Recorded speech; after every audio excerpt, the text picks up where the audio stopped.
Ang pinsalang iniwan ng mga nagdaang bagyo ang dahilan ng pagtaas ng presyo ng kamatis at ilang gulay sa Metro Manila ayon sa Department of Agriculture.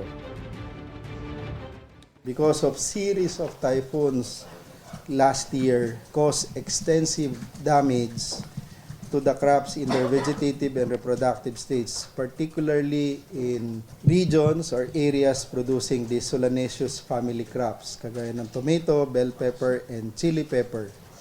So, in particular, Region 2, Region 5, and 4A. Pagsisiguro ng DA, nagpatuloy na muli ang production kaya posibleng bumalik na sa normal ang presyo ng kamatis at iba pang gulay sa katapusan ng Enero o simula ng Pebrero. Sa huli nilang monitoring, nasa 200 pesos hanggang 350 pesos ang kada kilo ng kamatis sa mga pamilihan sa Metro Manila.